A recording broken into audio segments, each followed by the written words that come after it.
This video is the second of 3 responses to mistaken understandings on the part of Rabbi Tovia Singer of Catholic and other Christian beliefs and practices, especially in the area of using artwork such as statuary and icons in the churches and in religious worship, the use of intercessory prayers, and especially that of intermediaries, which Rabbi Singer says is a contradiction of the Christian scriptures themselves. That will be the subject of this video. And the third one will be about his mistaken understanding of the Eucharist, which is the central act of worship for 2/3, if not 3/4 of Christians throughout the world, and has been so for the 2,000-year history of the Christian movement. To recap my rebuttal of the first video, the use of statuary or other art forms in churches is no more an act of idolatry than having them displayed in civic buildings or in memorials, in town squares, and oddly enough, is even permitted by the Torah itself in at least 2 cases. In Exodus, Moses is ordered to make an Ark of the Covenant, which has 2 cherubs on the top of the atonement cover. This is an artist's rendering of what the Ark of the Covenant might have looked like. So here we have 2 graven images which are commanded by God to be put on top of the Ark of the Covenant. Rabbi Tovia quotes scripture saying that one is not to be making an image of anything that walks or crawls or flies. But Moses is ordered to make a snake and put it on a pole so that anybody who looks upon it can be cured of the bites of the serpents that they had received in the desert and live. This is one of several artistic depictions of the events as described in the book of Numbers. So it's not just simply the statuary itself that is inherently evil, but rather the use that's made of it by the persons who construct or make that item. Obviously then, if the existence of statuary was inherently and without exception forbidden, as Rabbi Singer seems to think, then God could not have issued such an order. He would have been ordering the Israelites to do something that he had expressly forbidden them to do. Idolatry, then, is not just the existence of statuary or other artwork in a place of worship, but rather the use that's made of them, the way the congregation or worshipers relate to the image.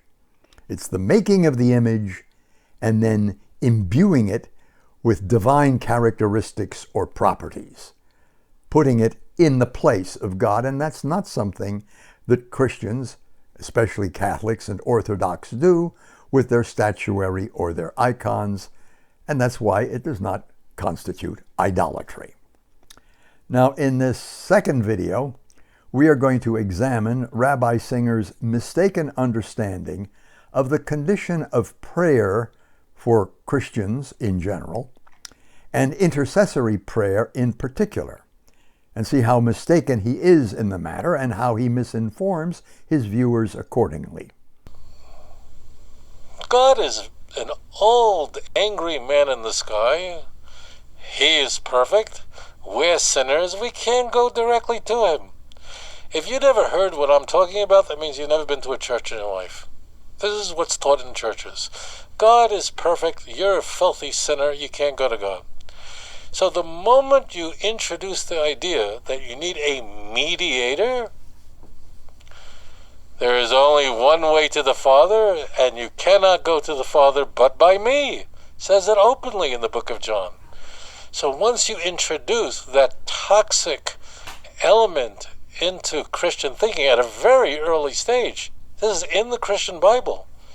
Can't blame the church fathers for this one. You can't go to the Father. You need to have intermediaries. That's a nightmare. And that's what happens. So once you introduce the idea, it's like a cancer that metastasizes. That's what the church did. It then went, you know what, Jesus is so great too. We can't go to him directly.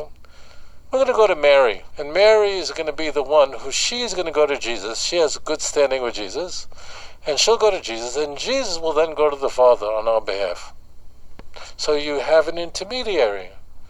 And then Mary's already, she's way up there. In the Catholic Church, in the Eastern Orthodox Church, they venerate Mary. The Protestant Church, not so much. Depends on which version. So then the Mary's too high up. We'll put another statue in between. We're going to put all kinds of saints. We'll pray to a saint. The saints are going to go to Mary. Mary's going to go to Jesus. Jesus is going to God. So they have all these statues. And it's mind-blowing. The Torah openly says, don't do it. It's forbidden to do it.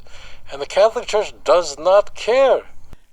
This isn't so much a realistic description of the condition of Catholics and other Christians at prayer than it is a caricature in which Rabbi Singer is using his imagination to try to make the condition as inane or as silly as possible.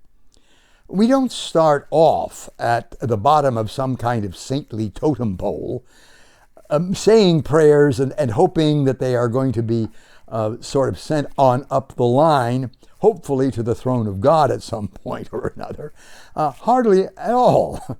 In fact, if we look at the kinds of prayers that we're taught as children, we'll see that this caricature just simply does not work. What's the first prayer that we learn as children? It's the sign of the cross. In the name of the Father, and of the Son, and of the Holy Spirit. Amen. We invoke the Christian deity as the focus of our prayers. Now, Rabbi Singer will disagree with the idea of the Godhead being a Trinity, and that's understandable, given the religious tradition from which he comes. But the fact of the matter is that is what Christians take the deity to be, and that is to whom the prayers are all addressed, right from the beginning invocation of the sign of the cross. The second prayer is the Our Father who art in heaven. Now, I don't know how higher you can go than that. And if there's anyone or anything that Rabbi Singer thinks to be higher than God the Father, well, I'd certainly appreciate it if he would let us know who that person or thing is. Besides memorized prayer, there are several other options which Christians have, quite a few in fact. I'll mention just a few here. First of all, there is a rosary. I keep one of these in the car so that whenever I travel long distances, I have an opportunity to say it. Then there are little pamphlets like this, Day by Day, which my wife uses in her prayer life. And the one which I use most, the shortened version of the breviary, being as I am a third order member of the Dominican order, which goes through the entire liturgical year. Here, persons and events in Christian salvation history are remembered, but the center of the prayers which are said are the 150 or so psalms that come out of the Tanakh. And I don't have to inform Rabbi Tovia or any devout Jewish person that these prayers of adoration and penance or repentance, of petition and of thanksgiving are all ultimately ordered to God. Granted, one can use an intermediary where prayers of petition are concerned in Christianity, though ultimately all of these, as I noted before, are ordered to God. The next area where there are both similarities and differences between Christianity and Judaism is in the area of the conditions and effects of prayers. Now, as far as Christians and Jews are concerned, they are both agreed that Prayers by the living for the living do have an efficacious effect. As far as prayers of the living for the departed are concerned, here again, most Christian denominations and Judaism are agreed that this is an honorable and worthy thing to do. Catholics and Jews and other Christian denominations are pretty much on the same page with respect to the value and worth of praying for the dead. I remember having a conversation about this with my friend Rabbi Phil Bennett of North Carolina when he was down here in South Florida visiting his family. We had an opportunity to go to luncheon, and we discussed a variety of topics, including prayers for the dead. Now, he said that in the Jewish tradition, here's the difference. In the Jewish tradition, they pray continually for the dead for 11 months. They don't want to go beyond 12. That's why they cut it off at 11. Because if you go beyond 12, well, that's kind of indicating that this person was a more than average garden variety sinner, and we don't want to do that. In the Catholic Church and in certain other Christian denominations as well, we don't put a time limit on it that way because we don't know if and when their sins will all be remitted. Well, the question that goes begging is whether these prayers that are being offered do in fact have any kind of a reaction on the part of those on the other side of the veil. Well, we certainly have reports of this in the Hebrew Scriptures. Moses was surely a performer of signs and wonders, as described, for instance, in Exodus and Deuteronomy and Numbers, the parting of the Red Sea, that some of his intercessions, such as feeding the people with the manna, striking water from a rock, or assuring victory over the Amalekites. Jewish scholar Geza Vermes, in an article on Jewish miracle workers contained in the Jewish Annotated New Testament by the Oxford Press, writes, "The Bible attributes such phenomena to the influence of the Spirit of God or divine power. The golden age of charismatic prophecy comes with Elijah and Elisha. These men of action were endowed with superhuman powers. Elijah bested the 450 prophets of Baal by calling down fire from heaven and eliminated 2 companies of soldiers sent to arrest him. Elisha routed the Syrian army that besieged Samaria.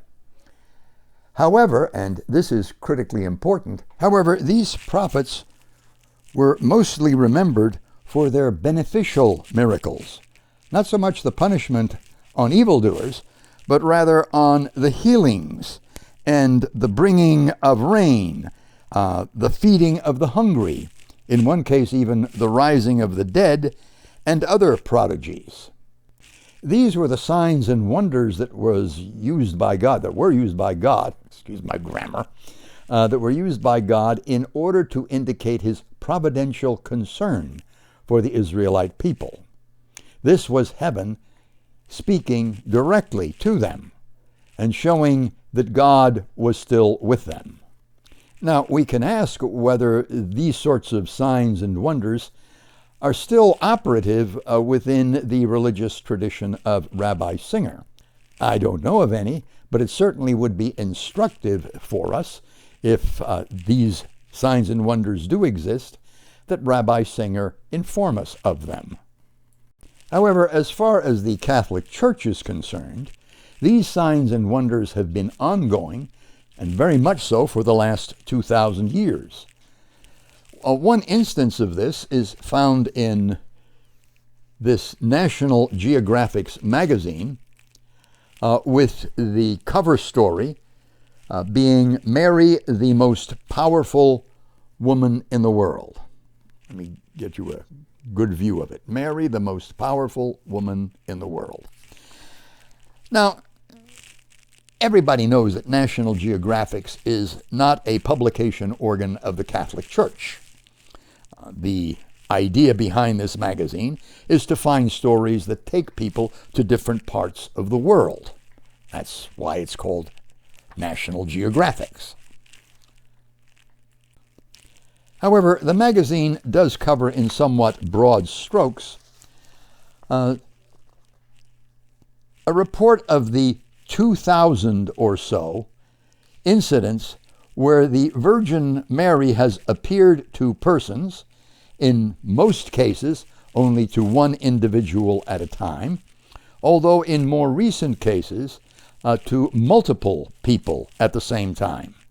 And one of them that we will discuss, as many as upward of 1 million persons at the same time. Now, the Catholic Church does not have the resources to send out investigative teams any time that some report is given of an apparition of Jesus or the Blessed Virgin or angels or saints. There has to be some kind of a rather widespread public acknowledgement that something unusual is going on.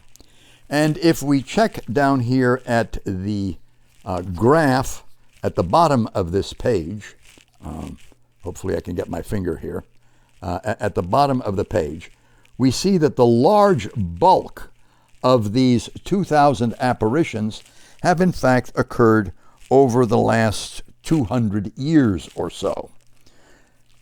And one of those, the first that I will mention, is the apparition that took place in the French city of Lourdes. In 1858, a semi-literate young peasant girl of 14 years old was out gathering firewood by a grotto when she claimed to see a lady up on a perch in this grotto wall. The other companion which she had could see nothing and was puzzled by Bernadette's interaction with what seemed to be a figment of her imagination. Well, she went home and told her parents, and pretty soon the word started to spread that something odd was going on with Bernadette. As she continued to have claims of seeing this beautiful woman that no one else could see, her parents, of course, became concerned. They brought in the parish priest and other civic authorities, and all of them tried to dissuade Bernadette to have her recant what she was claiming. But she was adamant. No, she was actually seeing someone there. Well, one of the people, I think it was the priest, recommended that she ask this lady who she was. And when she did so, the response that she was given was, "I am the Immaculate Conception." Now, as I noted before, Bernadette was semi-literate. Only 14 years old, probably had no idea what these two words meant, in spite of the fact that the doctrine of the Immaculate Conception had been pronounced by the Pope just shortly before these events. Anyway, what is interesting is that during one of these encounters, the lady asked Bernadette to dig a hole so that water could flow from it.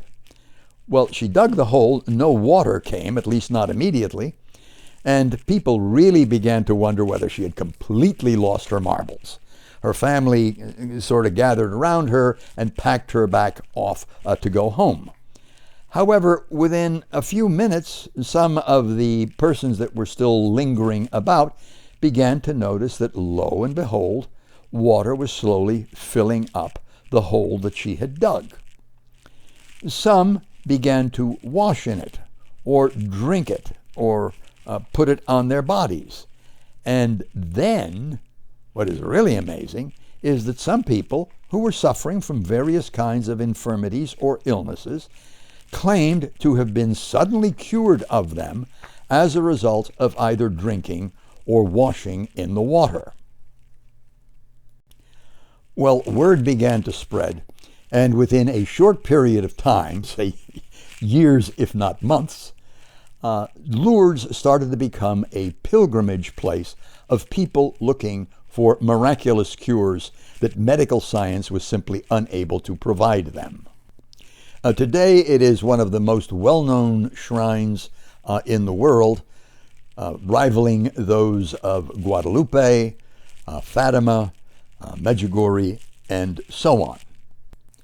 Now, there have been a number of books and studies written about Lourdes, but I'm going to mention just simply two.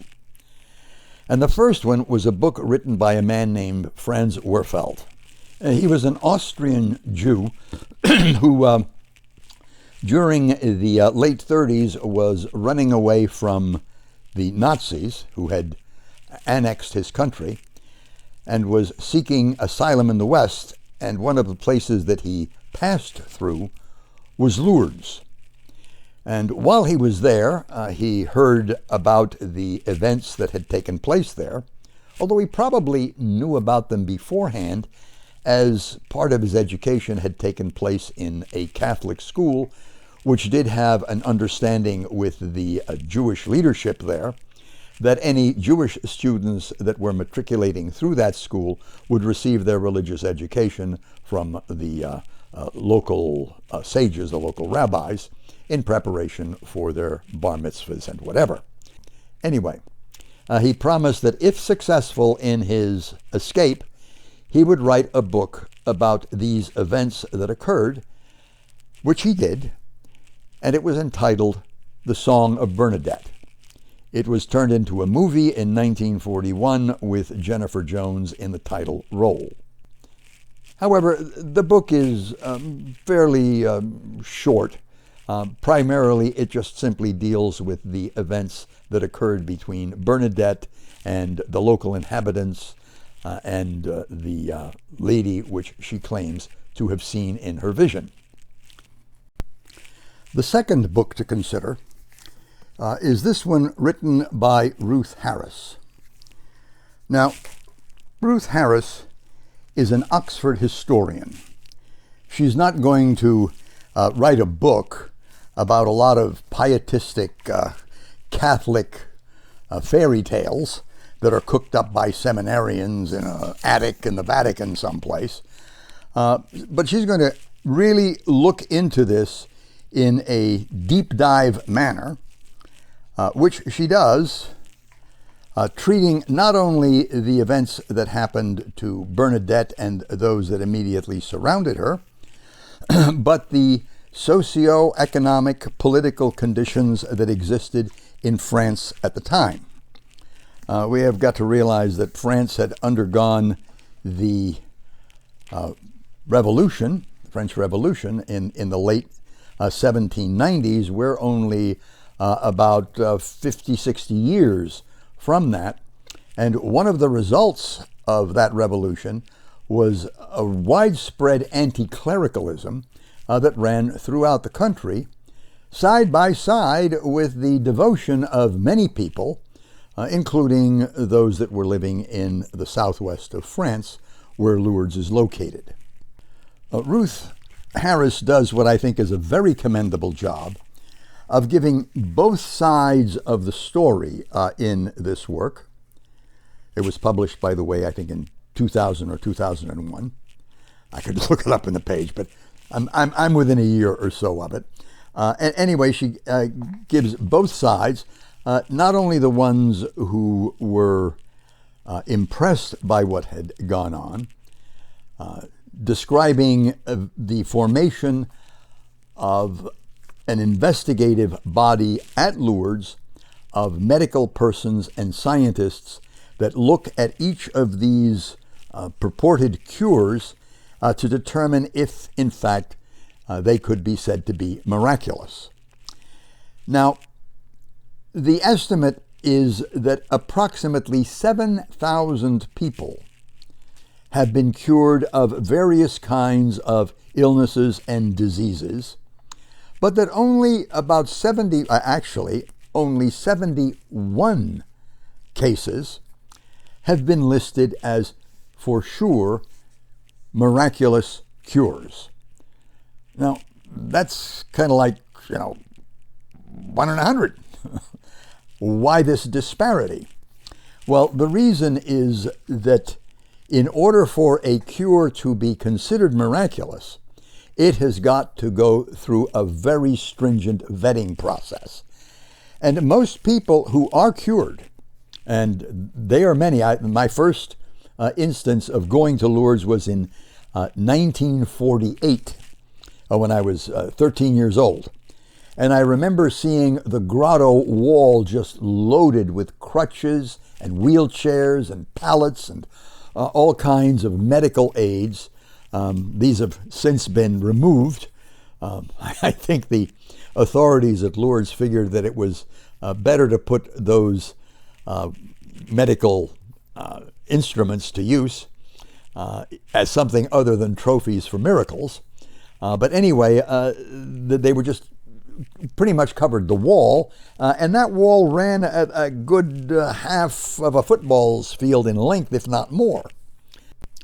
I'm going to take 2 of the 71 miraculous cures as examples. And the first one is about a man named Pierre de Ruyter, whose leg was crushed in an accident while they were out chopping down trees. And the leg was so, the bone in the leg was so smashed, and I quote here from Miss Harris's book, that the condition was so bad that one physician took out a bone fragment from the diseased tissue, an unhelpful expedient that only confirmed that a 3-centimeter gap separated the unset bone from one another. After a year in bed with horrible pain, de Ruyter limped on crutches, defying the advice of many physicians who insisted that the only course left was amputation. Well, Pierre de Ruyter managed, in spite of the resistance of the person that he worked for, who didn't believe in miracles, who was an anti-clerical. De Ruyter, unable to walk around the grotto 3 times as he had planned for his penitential exercise, instead only pleaded with Notre Dame de Lourdes to enable him to work. He felt himself shaken, agitated, overwhelmed. He was besides himself, as it were. And without knowing how or why, he got up and went to kneel before the statue of the Virgin. His wife fainted when she saw him walk without difficulty, and to make sure that she was seeing straight, sought the testimony of another witness there who confirmed the extraordinary results. The wounds had disappeared, the bones were rejoined, and above all, the 2 legs were the same length, especially significant because a piece of bone removed and the distance confirmed between the fragments. This over here is a black and white picture of Pierre de Ruyter. The second astounding case that I want to bring up is that of a woman, a 50-year-old woman named Therese Rouchel, whose face was partially eaten away by tubercular lupus. It was so bad that she covered it, or kept it covered, with bandages whenever she went out or that she might encounter people. The nose, lips, and interior of her mouth were affected, creating holes in her palate and right cheek. She was, by her very own admission, a horror to behold. Now, she went to Lourdes, and this is the report which Ruth Harris gives of what happened to her on her pilgrimage. On the second day there, she hid herself at the Basilica of the Rosary, waiting for the Eucharist. As George Bertrine, one of the great defenders of the shrine, tells it, the Bishop of Saint-Dié came into the church carrying the monstrance after the procession, and Madame Rochelle felt her protective bandage fall away off her face and onto her book of prayers. After readjusting the material, she found that it fell off again while she was drinking from the taps near the grotto. When she returned to the hospital, one of the nursing sisters saw the transformation in her face.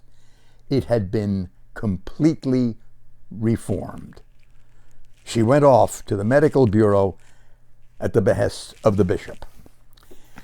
Now, I bring these two cases up because they are pretty much the form, very much alike, with the other 69 cases besides themselves.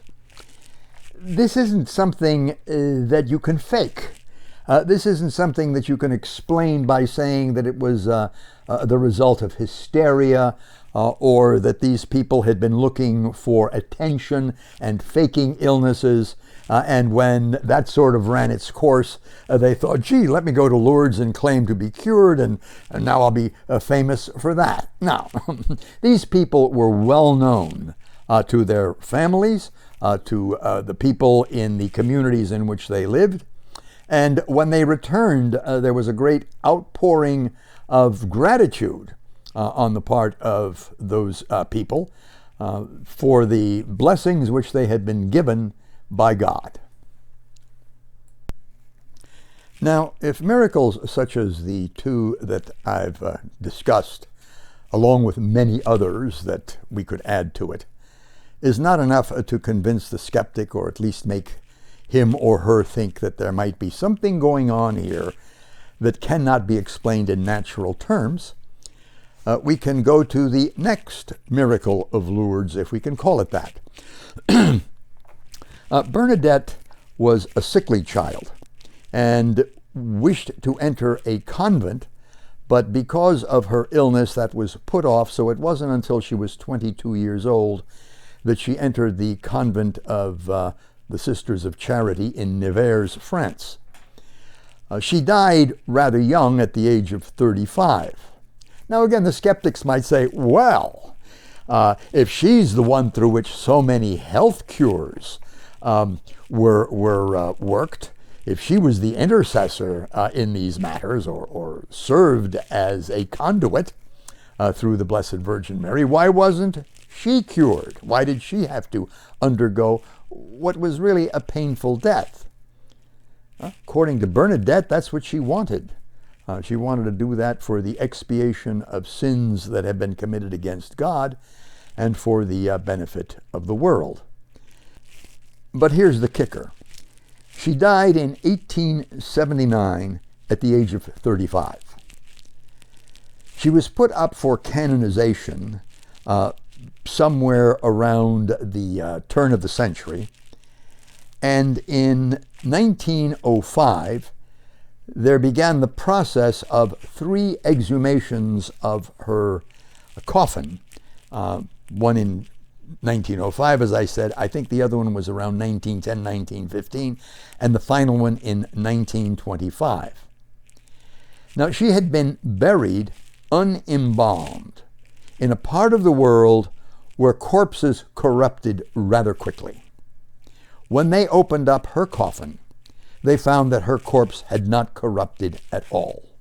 And this was true in the 3 cases from 1905 to 1925, a period right there of 20 years. What is the condition of a corpse after 20 years? What is the condition of a corpse after 55 or more years of death? Certainly not the way Bernadette looked. She still looked as she did the day that she was buried. The next apparition at Zaytun, Egypt, is remarkable because it was witnessed by upward of 1 million people over a period of 3 years. This is one picture of many that were taken and that are available on the internet, along with videos for anyone that's interested in following this series of apparitions up more closely. These apparitions occurred over a 3-year period of time. Sometimes there were days between them, sometimes weeks. But over that period, these apparitions would occur sometimes for only a period of 10, 15, 20 seconds, and other times lasting as long as half an hour or more. Now, what is significant about these apparitions is that the persons who received it were not just simply Catholics, as has been the case in most instances, or only to a few persons, but to people who were Coptic, Orthodox, as well as Catholic, Protestants, Muslims, many Muslims. After all, Egypt is a Muslim country. 90% of the people there are Muslims.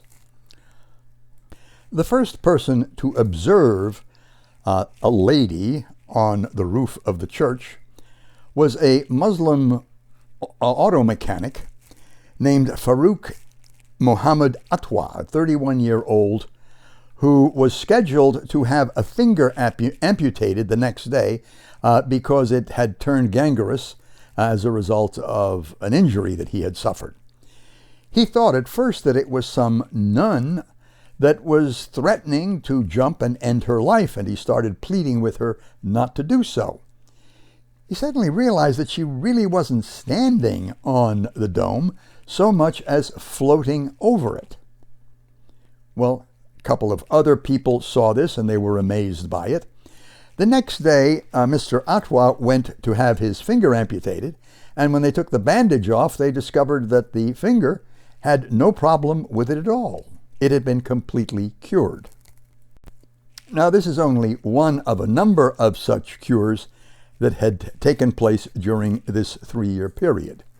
One of these that is recorded is that of a Dr. Nasheed Zami, who was formerly the director of the Masara unit of medical treatment in Cairo.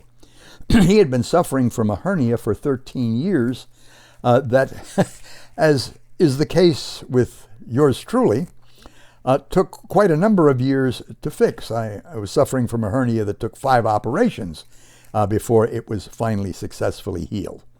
In the case of Dr. Zami, he prayed to the Virgin to have his hernia cured, and when he returned home that night, he realized that he was not suffering the normal pains associated with it, and when he had it tested in his medical unit the next day, he found that it had been completely cured.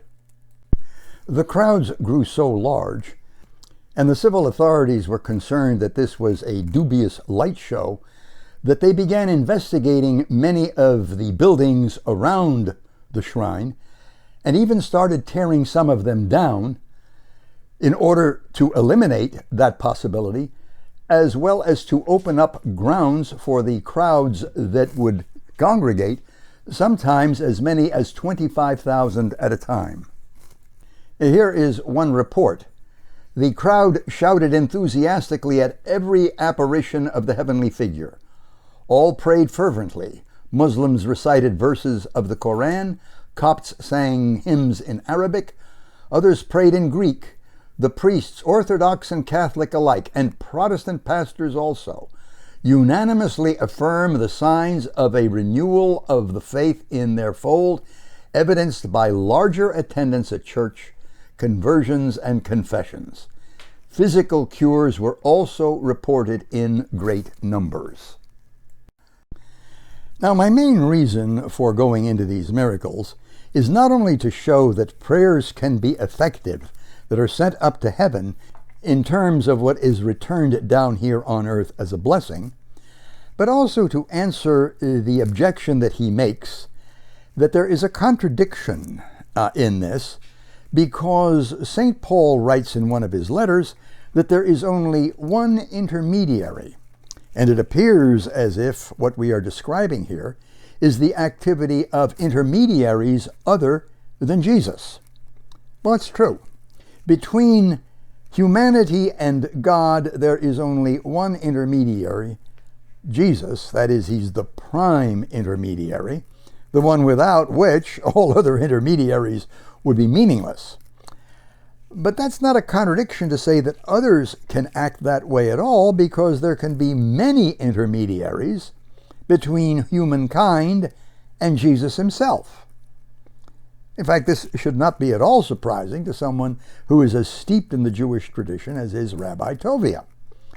After all, Abraham is an intermediary. Through him, all nations will be blessed. Now, where does the blessing come? Ultimately from God. But it comes through Abraham as a conduit. Moses was an intermediary. His brother Aaron certainly was one. He begins the tradition of the priesthood in the Tanakh that runs all the way back from somewhere around the 1400s BC to the year 70 AD, 650-year period approximately. These are all intermediaries offering sacrifices to God to atone for their sins and the sins of the people. An average ordinary Israeli could not do the priestly tasks. Those were reserved only for certain individuals that were part of a specific and direct bloodline. So the fact that Jesus decides to also use intermediaries, that he picks apostles, and he grants them certain powers and authorities to preach his word and to spread his message through the world, something that has been going on for 2,000 years, we shouldn't be surprised at all about the existence of intermediaries here.